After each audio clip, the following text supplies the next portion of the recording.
disons, les mêmes outils linguistiques. C'est vrai, comme disait Catherine, que c'est toute la période qui associe la forme latine et la forme locale. C'est vrai, mais là, ils le font, ceux deux-là, ils le font davantage que les autres. Donc, il y a quelque chose de bizarre. On passe aux questions? Oui. Oui, alors, bon, merci Lamberto. Il nous reste une vingtaine de minutes pour des questions, des réactions, peut-être autour de la table, aux exposés des uns des autres.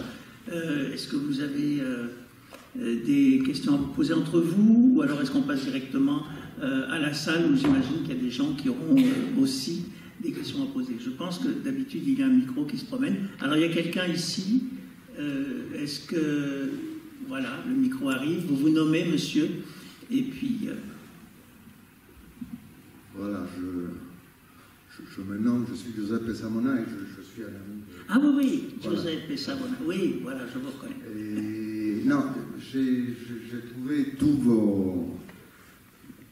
vos exposés passionnants. D'ailleurs, c'est dommage que ce ne soit pas une table ronde parce qu'il n'y aura pas vraiment le temps de remisser, de discuter. En fait, c'était une série d'exposés, mais c'était un peu plus passionnant que l'autre. Moi, je suis arrivé quand il y avait ce tableau avec les mots du lexique de Shakespeare, 30 000 mots, et avec cette disparité incroyable, qui, bon, elle est un peu expliquée après par Catherine Isaac, mais ça reste quand même quelque chose de miraculeux. Moi, je voulais...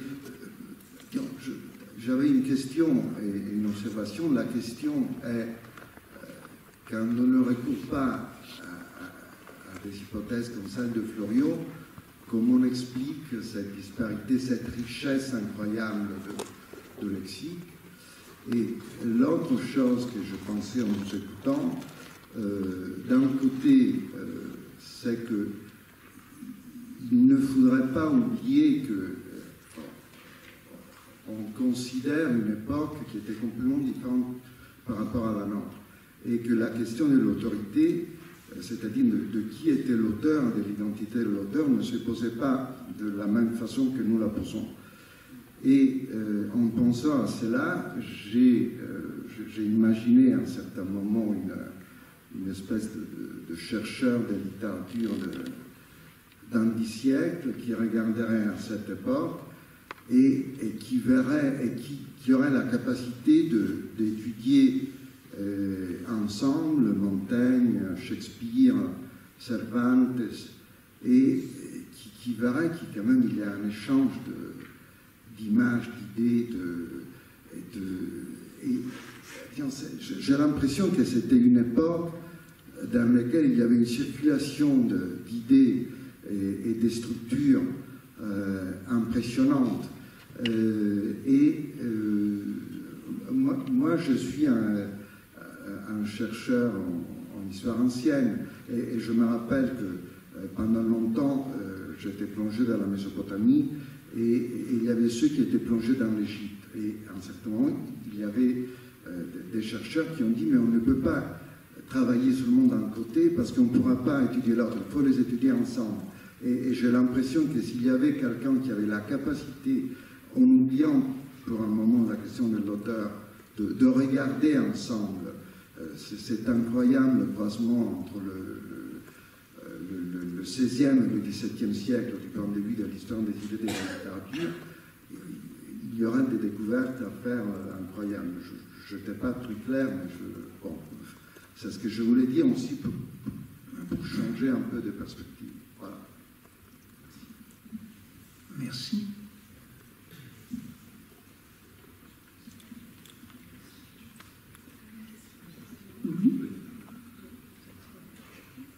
Merci beaucoup pour cette passionnante conférence et thèse. Moi, j'ai seulement un petit commentaire à faire à la question comment un seul homme pourrait écrire tout ça. Il faut penser à Dante Alighieri, qui pratique aussi tous les savoirs de son époque, tout en créant aussi la langue italienne. Donc là, on a aussi, disons, ça serait quelque chose de comparable. J'aurais aimé répondre à la question sur cette diversité des cultures et des langues à cette époque-là. Vous savez, on dit toujours que Shakespeare était fils de gantier, ce qui est vrai, mais ce gantier, il était devenu maire de village, et en tant que tel, il pratiquait le vocabulaire de la loi. Son rôle, c'était d'assurer la présence des acteurs dans les maisons aristocrates, de faire arriver les troupes, de tout organiser. Et son fils, quand même, je ne pense pas, est resté imperméable entièrement à la vie du père. Ne serait-ce que parce que c'était un fils. D'un père qu'on pense était de famille catholique, hein, et donc avec une culture quand même légèrement différente et des connexions différentes.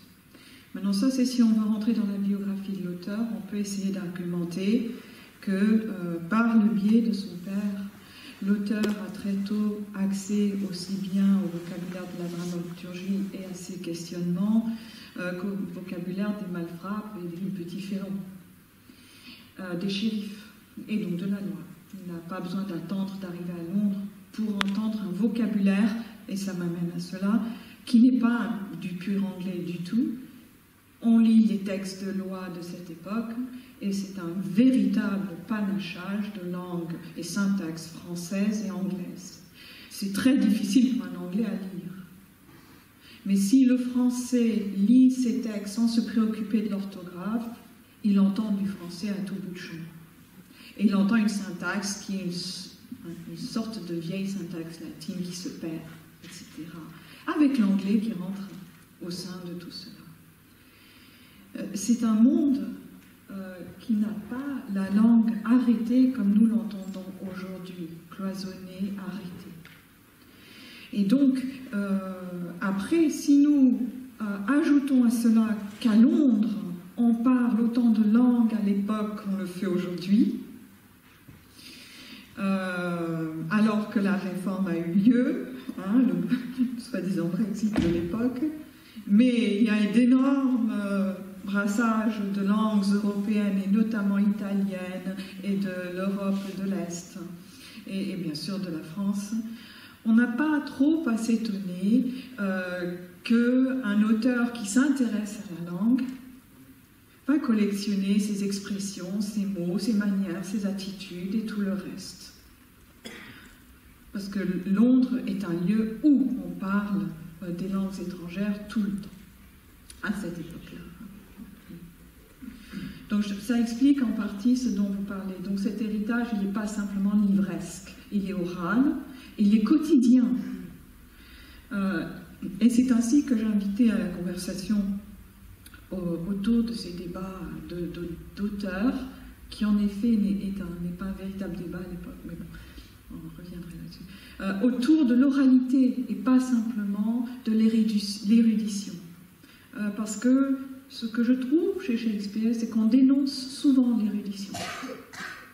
L'érudit est un personnage qu'on admire et pourtant qu'on n'aime pas du tout.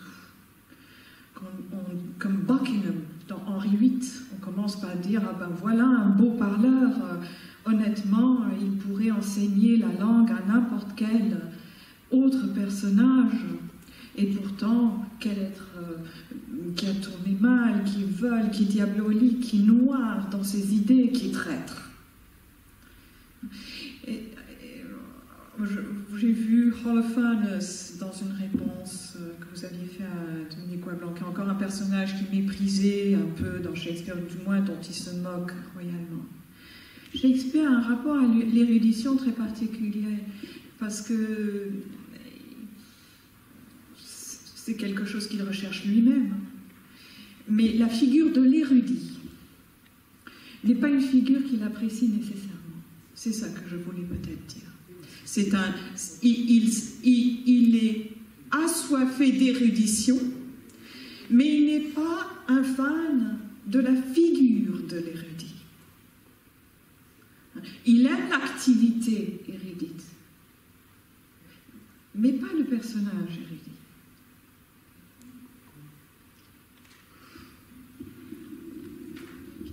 Oui, une intervention dans la salle, monsieur. Oui, bonjour, je m'appelle Fabrice Collot. Fabrice Collot. Oui, je voudrais remercier les intervenants pour ces interventions qui étaient vraiment toutes passionnantes. J'aurais beaucoup de questions à poser, mais bon, je voudrais commencer peut-être par M. Conrad, une question à M. Conrad sur son intervention concernant le modèle ticonien dans les pièces de Shakespeare. Vous avez êtes revenu sur Troilus et Cressida, en montrant une citation qui montrait bien la référence à ce modèle. Et vous avez parlé d'autres pièces de Shakespeare. Alors, est-ce que vous pourriez nous en dire peut-être un petit peu plus sur ces autres pièces ou d'autres passages, peut-être aussi dans des œuvres de Florio, où vous auriez repéré cette référence à ce modèle qui est donc géo-héliocentrique? C'est ça.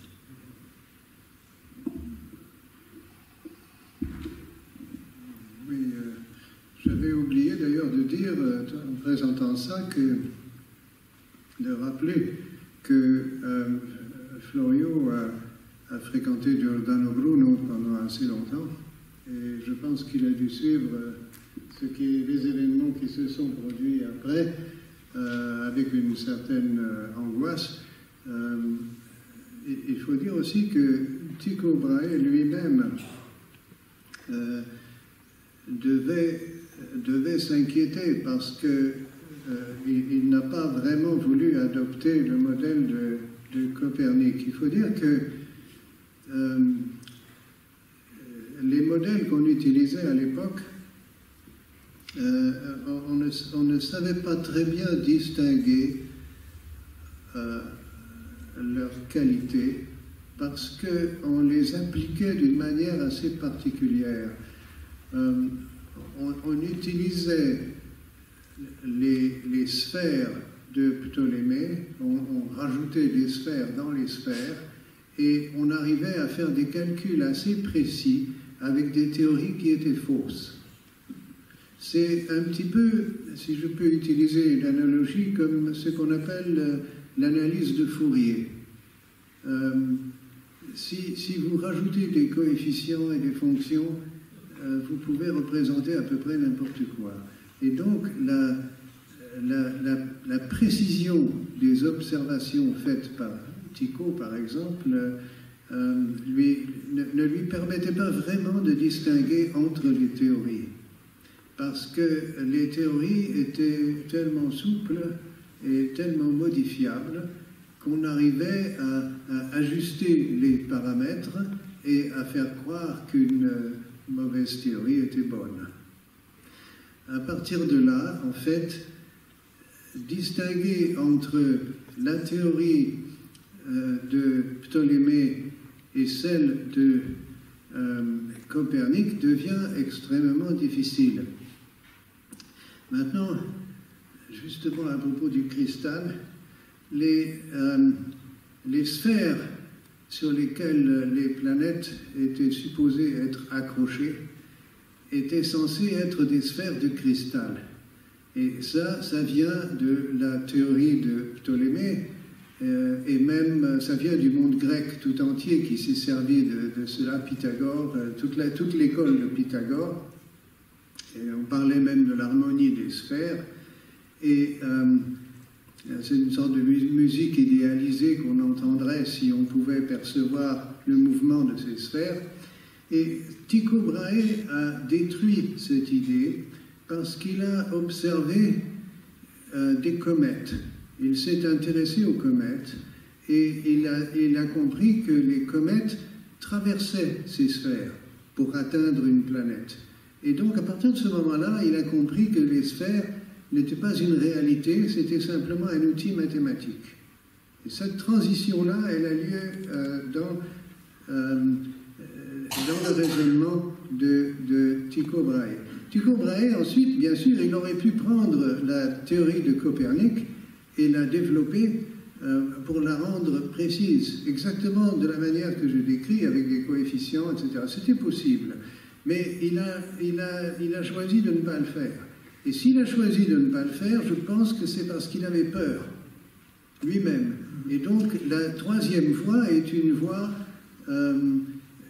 qui lui permet d'échapper à la condamnation de l'Église. Mais, pardon, M. Collot demandait dans quelles autres pièces il y a des références comme celle... Alors, il y a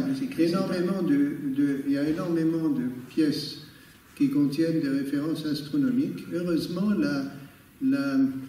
l'œuvre de Shakespeare est numérisée, donc il est possible de chercher les comètes, les planètes, toutes les références, on les trouve. Et si ce sujet vous intéresse, j'ai fait un article qui est dans ce journal du CNRS, je vous donnerai la référence, sur ces questions-là.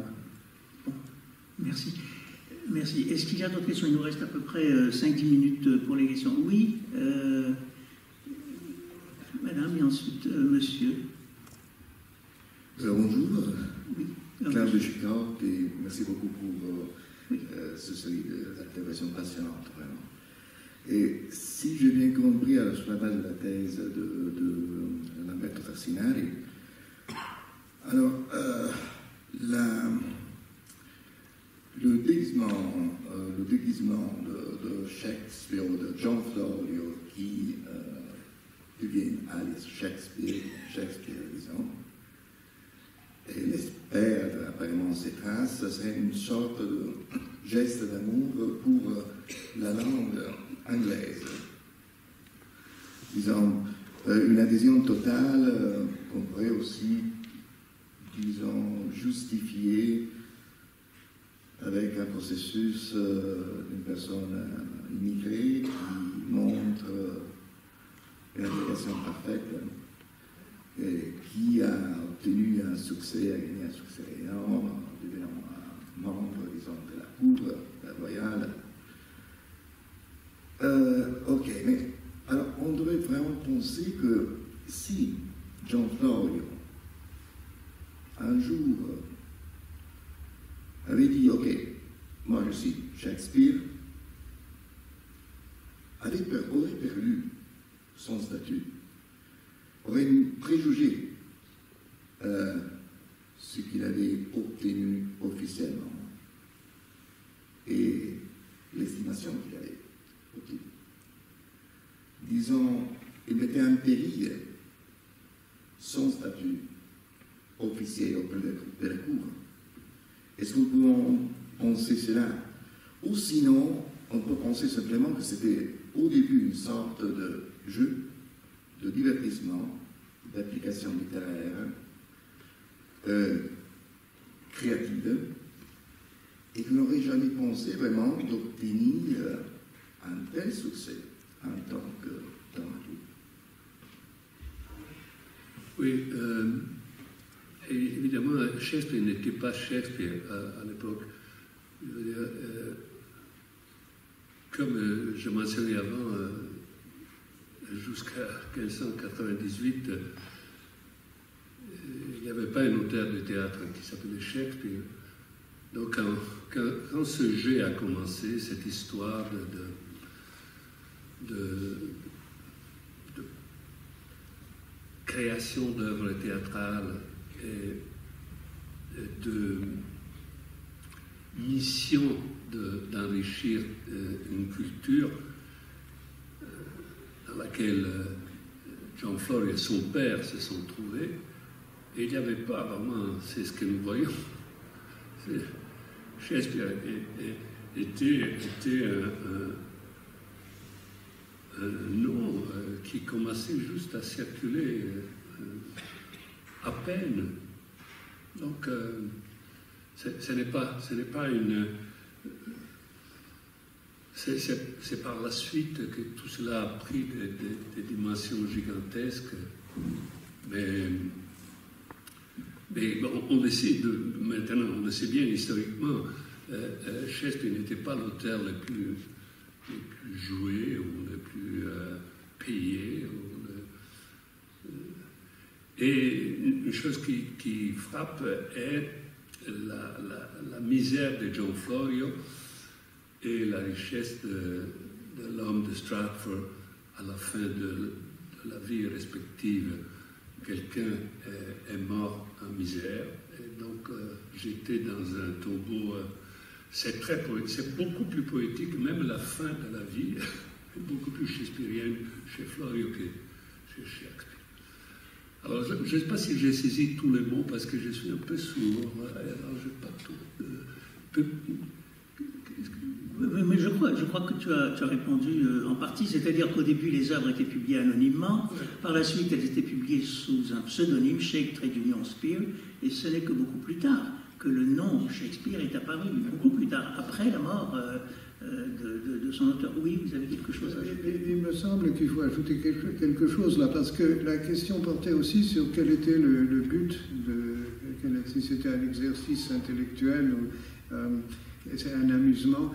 Je crois qu'il ne faut pas oublier que les pièces de Shakespeare sont, pour beaucoup d'entre elles, les pièces historiques, ce sont des pièces de propagande. C'est la propagande royale pour légitimer une reine qui était bâtarde de naissance et une famille, la dynastie Tudor, qui a pris le royaume d'Angleterre par la force. Et donc il fallait une propagande officielle pour justifier cette situation politique. Et je pense que certainement les pièces historiques de Shakespeare jouent ce rôle. Et cet aspect-là de l'œuvre dépasse la question de l'amusement. Donc Florio faisait un travail commandé par la cour, à condition de rester discret. Exactement, c'est mon impression. C'est votre impression. Alors on va prendre une dernière question. Il y avait une madame qui voulait poser une question.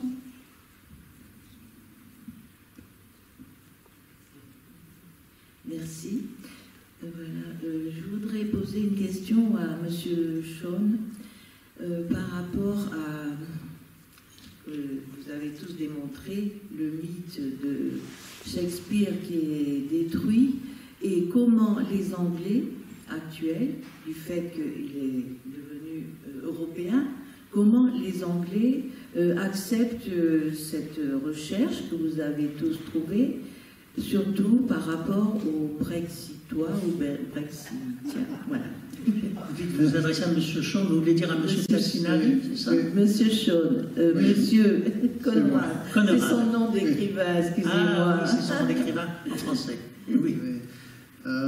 Écoutez, je vis la chose un peu au quotidien en Angleterre. J'ai voulu monter pour le 400e anniversaire de la mort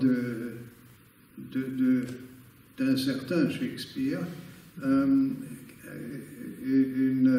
une conférence de poètes, un congrès de poètes à Manchester, à la John Rylands Library.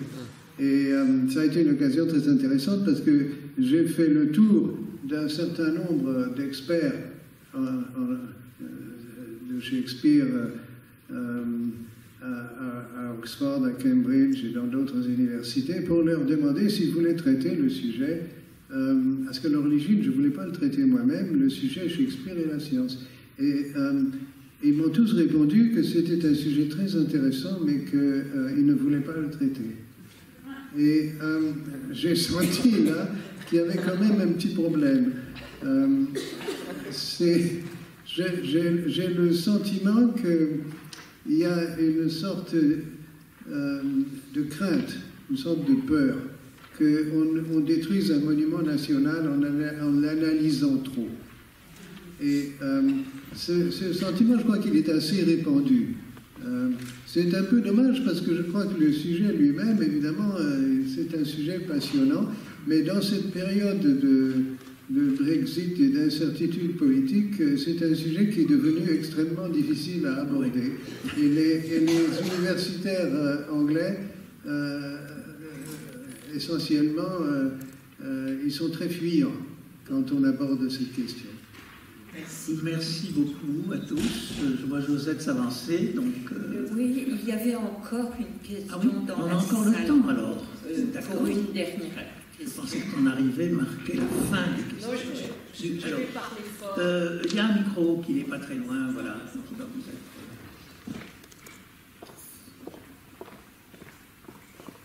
Merci. Merci pour cette présentation très, très intéressante.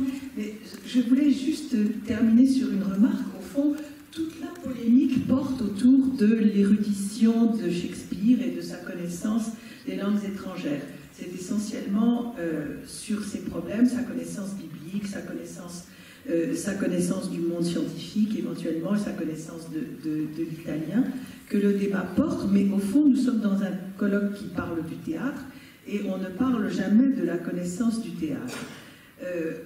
La question que je voulais poser, parce que le sentiment que j'ai quand je lis les pièces de Shakespeare et que j'essaie de voir, j'analyse différentes mises en scène aujourd'hui, le sentiment que j'ai, c'est qu'il y a dans ce théâtre une connaissance profonde du plateau, une écriture qui est faite pour des acteurs et quelque chose qui s'apparente beaucoup au travail de Molière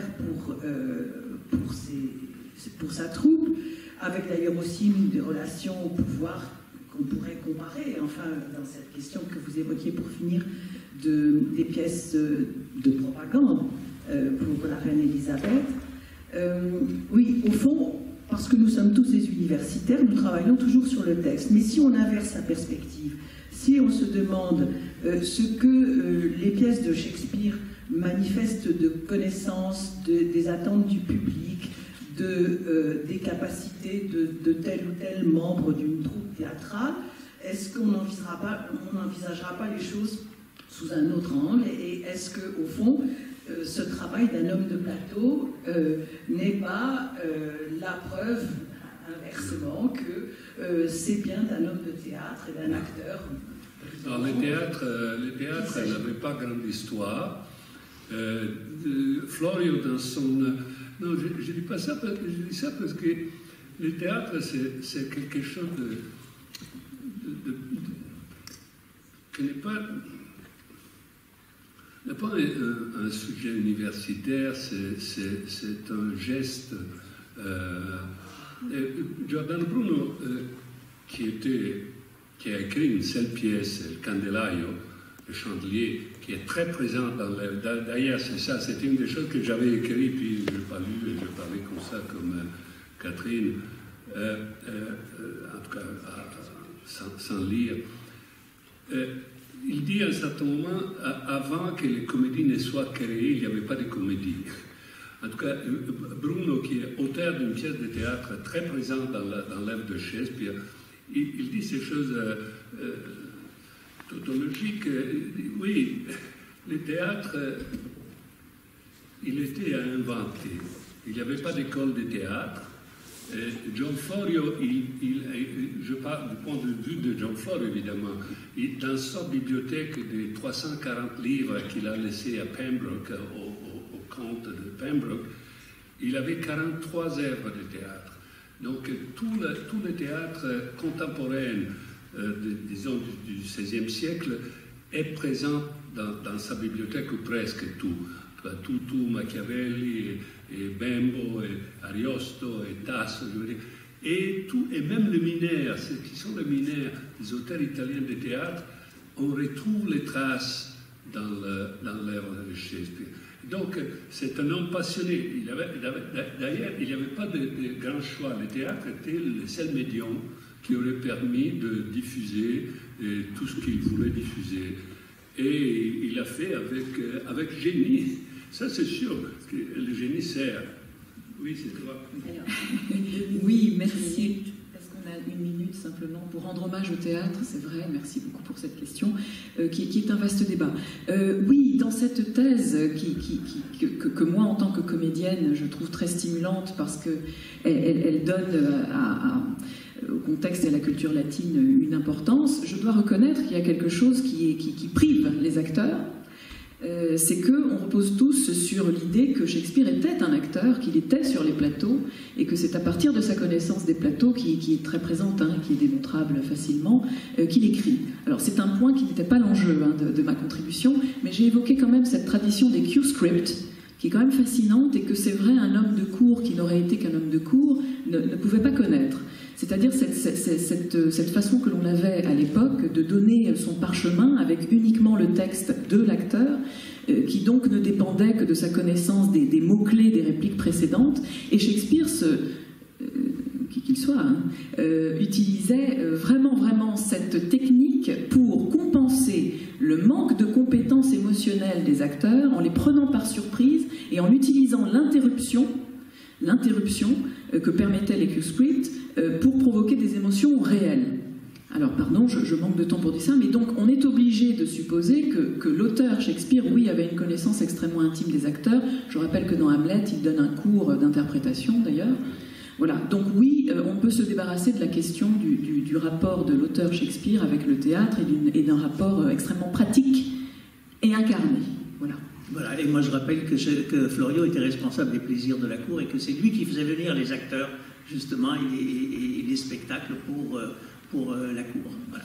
Merci. Merci beaucoup. Alors, comme vous voyez, il y a d'une part ceux qui ont la foi, d'autre part ceux qui doutent, j'espère établir qu'il sera possible de faire, comme on disait dans une autre séance, a buffer zone, une zone entre les deux où il est possible de traverser les frontières. Personnellement, je trouve ça extraordinaire. C'est une séance à laquelle je tenais beaucoup parce qu'elle permet de décentrer le regard et de montrer que peut-être on peut comprendre, lire Shakespeare autrement. Et je voudrais juste finir en disant que ces débats se retrouvent et naviguent beaucoup, qu'en Angleterre ça a eu certains échos et que peut-être ça aura une influence opposée au Brexit, parce qu'imaginez si Shakespeare était italien installé tout à coup en Angleterre, le monde s'écroule. Merci.